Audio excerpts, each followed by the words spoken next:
Mobande konango ekomeli Peniel, ex-femme ya pasteur Mike Kalambai. Esali pasi, esali mawa komona Peniel mwasi ngebu Peniel mafuta ezotanga lokola mafuta nzoi. Peniel lelo bakangi ye bakuti ye na arme. Neti criminel ko, donc neti te donc criminel bakangi Peniel. Peniel ndengeza wana botala foto a Peniel ezoyebana teske Peniel a mwasi to Peniel a mobali. Mabundi a Peniel elembi bandeko na ngai.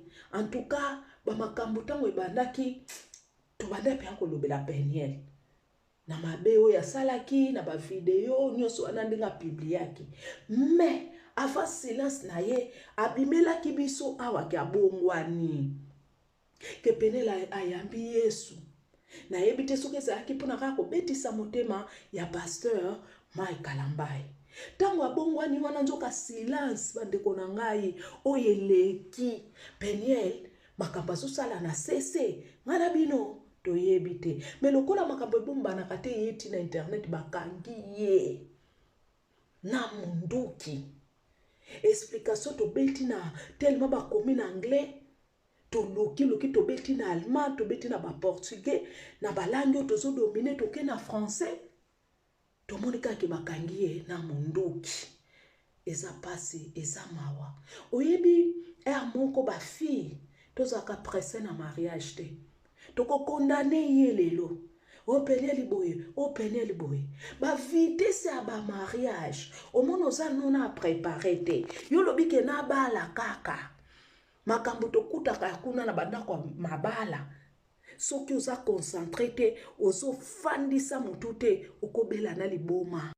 Ono tiki ex na yo opesa mukongo boye okanisa ke ndena kei makambo ekei ndenga na bandako kotele soki nini makambo esili obaluka boye una ex makambo c'est-à-dire okomisiko komituna nazonga na fanda kesika na fandi okomutala kuna soko keinde kona ngakende poso okomutala na sima nde boma makambo ekopesa yo baner na mutu.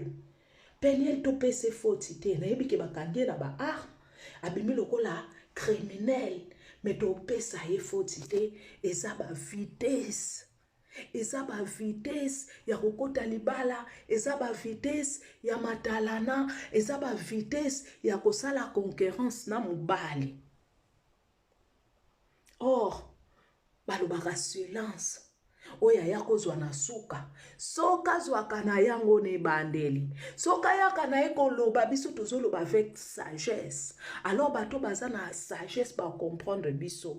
Peniel soka gardaka silence na ye makambo nyonso elinga kokoma te silence ka ya pamba makambo nyonso elinga kokoma te. Mais Peniel a gardé silence te akoti na bambilinga akoti na ba concurrence.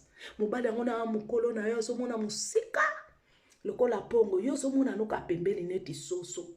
Est-ce que guerre oyo musoso préparé na mobali wana oyo fandaki na ye oyebaki makasi na ye otali capacité na yo guerre ozo préparé na mobali yango est-ce que kokoka est-ce que kosimba lelo akoti boloko to seka yete to chola yete bato bazo seka déjà photo na ye.